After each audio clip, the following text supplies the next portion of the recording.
Most people think devotion means worshipping something outside yourself, like a god sitting far away. They think knowledge leads to realization, while devotion only leads to emotion. But what if devotion is actually the fastest path to realizing there is no separation at all? What if bhakti quietly destroys the very idea of me and God being different? This is not philosophy meant for scholars, but something deeply practical and human. Bhakti starts with duality, but it does not end there. It begins with love, surrender, and longing, not intellectual understanding. And strangely, that emotional path reaches where logic often fails. Many saints reached non-dual realization without studying complex scriptures. They cried, sang, prayed, and loved, and somehow touched the absolute truth. To understand how this happens, we must follow Bhakti step by step without skipping anything. Bhakti always begins with the feeling that God is separate, higher, and different from the devotee. This sense of separation creates longing, humility, and a deep emotional pull towards the divine. The devotee feels incomplete and believes something essential is missing inside their life. Prayer begins not from knowledge, but from need, vulnerability, and emotional honesty. The heart opens before the intellect even understands what is happening. Tears, songs, repetition of names, and silent remembrance slowly reshape the inner world. Bhakti softens the ego without attacking it directly or forcefully. The sense of I am doing starts slowly giving way to something is guiding me. The devotee begins trusting surrender more than personal effort or control. This surrender feels emotional at first, not philosophical or logical, but something very precise is happening underneath this emotional surface. In devotion, the ego is not challenged directly, so it does not resist or fight back. Instead of saying, I must destroy my ego, the devotee says, I offer myself. This simple shift slowly weakens the sense of personal control and ownership. The devotee begins to feel that actions are happening through the divine, not by them. Pride slowly fades, not because of effort, but because love leaves no space for it. Failures are accepted more easily when everything is offered to the divine. Success also feels lighter because it is no longer claimed as personal achievement. The inner voice saying, I did this, slowly becomes quieter and less convincing. Devotion replaces self-centered thinking with constant remembrance of something larger. The devotee starts feeling supported, carried, and guided in invisible ways. Without realizing it, the ego begins dissolving naturally, without violence or struggle. As devotion deepens, fear slowly reduces because the devotee no longer feels alone in life.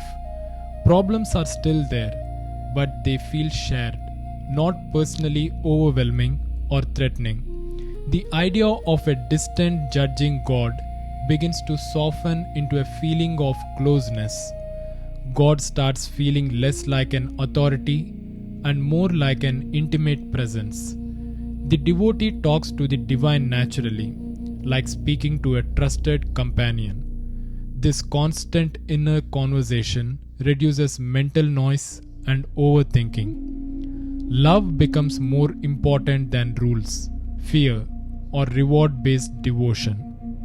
The heart starts recognizing familiarity instead of distance in the divine presence. Moments of silence during prayer feel full, not empty or boring.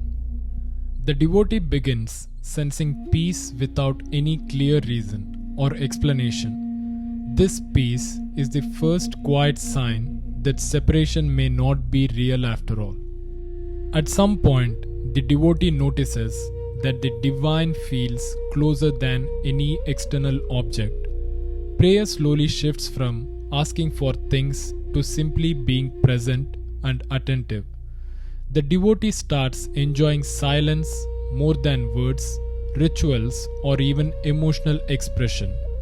Instead of imagining God somewhere else, attention naturally turns inward.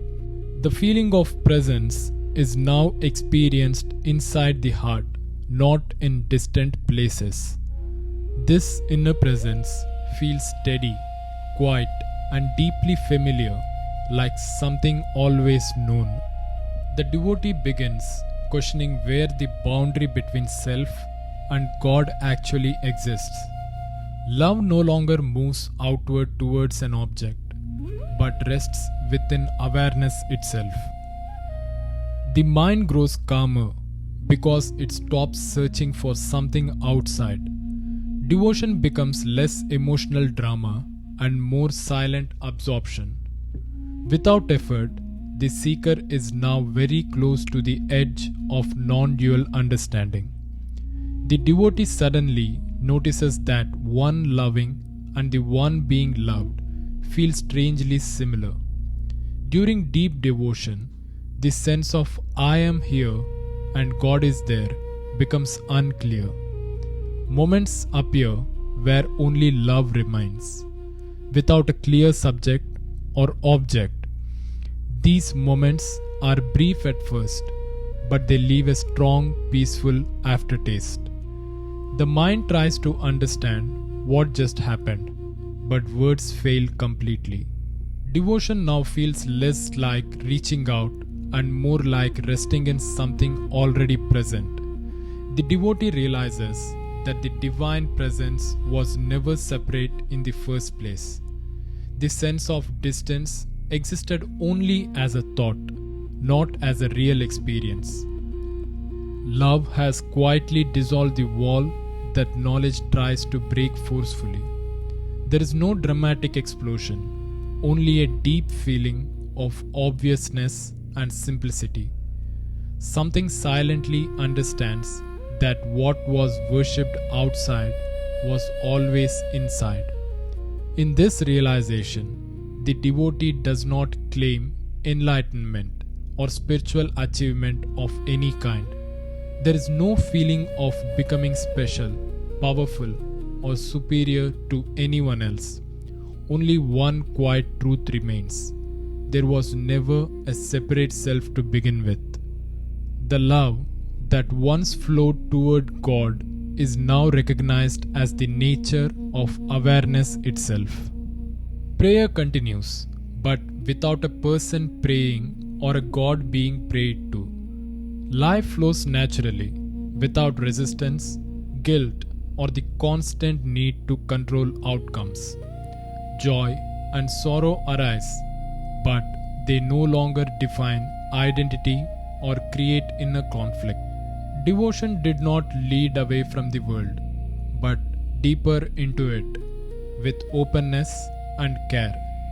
This is why Bhakti saints speak in poetry, not philosophy, because truth feels obvious now.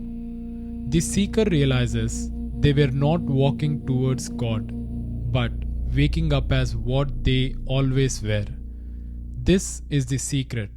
Bhakti ends in silence, where lover, love, and beloved have always been one.